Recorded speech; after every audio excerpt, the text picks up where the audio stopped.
Action, minasan konnichiwa, Popo desu. Oke guys, di video kali ini gue akan ngebahas yaitu tentang visa Tokutegi no di bidang restoran ya khususnya. Karena sebentar lagi itu kan kemungkinan jadwal ujian Tokutegi no di tahun 2024 untuk bidang restoran dan pengolahan makanan itu kemungkinan akan segera keluar ya. Karena banyak juga nih teman-teman yang nanya ke gue, "Bang, kapan sih jadwal 2024 keluar?" Ya gue juga belum tahu ya, karena dari website OTAF sendiri pun juga belum diumumkan. Tetapi kemungkinan untuk jadwalnya itu kalau melihat dari tahun-tahun sebelumnya ya, kemungkinan jadwalnya itu keluar sekitar bulan 3 atau bulan 4 ya.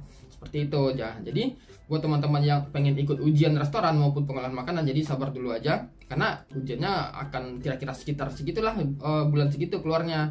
Nah, tetapi buat teman-teman yang pengen ikut ujian, sebaiknya disarankan untuk mempersiapkan diri dari sekarang ya, baik itu mempelajari materi, melihat contoh soal, atau misalnya mengikuti pembahasan-pembahasan yang ada di YouTube. Dan gue sendiri pun juga udah sempat ya membuat contoh soal untuk restoran dan pengolahan makanan juga, terus juga pembahasan untuk bidang restoran dan pengolahan makanan, review ujiannya juga ya. Pokoknya gue juga banyak sih ngebahas tentang restoran dan pengolahan makanan khususnya ya. Nah, tetapi nggak hanya itu aja. Di website kan juga ada dijelaskan bahwasanya ujian restoran itu juga ada ujian prakteknya. Dan gue pun waktu nge-review ujian restoran dan pengolahan makanan pun, gue juga sempat menyebutkan bahwa ada ujian praktek. Nah, berarti kan nggak cuma ujian hotel dan ujian bidang building cleaning aja yang ada praktek, ternyata ujian restoran juga ada prakteknya. Nah, seperti apa sih praktek ujian bidang restoran ini, khususnya ya restoran? Nah, maka dari itu buat teman-teman silahkan nonton video ini sampai habis.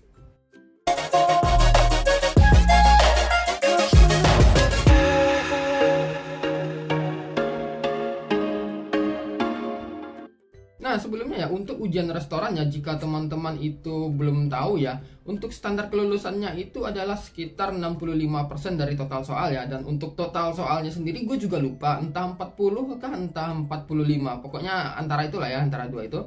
Nggak sampai 50 seingat gue.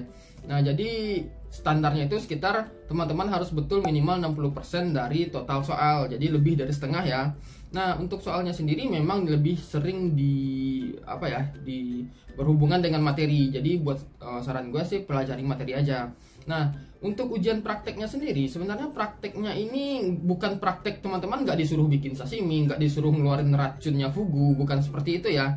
Bukan praktek langsung, tetapi di materi, di info ujiannya ada ujian praktek. Jadi ada Jitsugi Shiken ya, atau ujian praktek, terus ada Gakka. Gakka ini adalah ujian teori seperti itu. Nah, berbeda dengan ujian bidang building cleaning dan hotel ya. Kalau cleaning kan kita memang langsung menggunakan alat, dan hotel pun ketika ujian praktek kita memang menggunakan semacam earphone gitu ya, atau headset. Jadi kita nanti komunikasi, jadi kita ngomong langsung seperti itu. Nah, tetapi kalau di bidang restoran untuk prakteknya itu masih dalam bentuk soal ya. Jadi misalnya seperti ini, ketika teman-teman misalnya menjawab pertanyaan nih, jawabannya misalnya ada soal, terus jawabannya A, B, C, D, E, sampai C sih, A, B, C. Nah, untuk ujian praktek juga seperti itu ya. Prakteknya itu dalam bentuk soal, bukan dalam bentuk eksekusi ya, bukan bentuk dipraktekkan langsung, bukan seperti itu.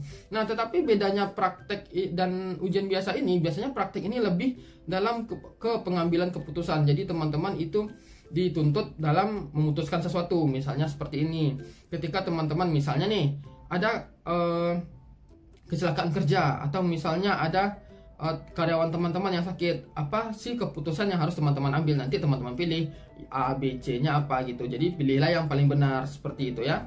Atau misalnya kalau seandainya teman-teman menemukan ada misalnya serangga di dapur teman-teman, terus apa sih yang harus teman-teman lakukan? Apakah harus teman-teman tangkap, atau teman-teman gunakan racun serangga, atau teman-teman lakukan hal yang lain? Nah, seperti itu ya. Jadi teman-teman itu dituntut untuk mengambil keputusan. Jadi bukan praktek langsung, tetapi prakteknya itu adalah contohnya seperti teman-teman itu mengambil keputusan. Anggaplah posisi teman-teman itu adalah sebagai manajer toko, atau sebagai owner, atau sebagai tencho seperti itu. Nah, seperti itulah ujian prakteknya restoran. Dan jawabannya pun menurut gue cuma logika aja sih. Yang penting kemampuan teman-teman dalam mengartikan dan memahami soal itu bagus ya. Gue yakin teman-teman itu bisa lulus ujian restoran. Nah, dan untuk ujian pengolahan makanan pun seingat gue ya, gue juga agak lupa sih, karena nggak terlalu fokus dengan ujian pengolahan makanan. Seingat gue juga ada ya ujian praktek ini. Dan soalnya pun juga sama ya, jenisnya itu seperti restoran ya. Jadi kita itu mengambil keputusan seperti itu. Jadi masih dalam bentuk soal ya, bukan dalam bentuk eksekusi. Nah, jadi lebih kurang seperti itu ya penjelasan gue tentang ujian praktek restoran ya, untuk visa Tokutegino dan pengolahan makanan juga. Kalau seandainya teman-teman masih punya pertanyaan, silahkan aja tulis di komen, gue bakal jawab sebisa mungkin, dan sampai ketemu di video berikutnya. Cut.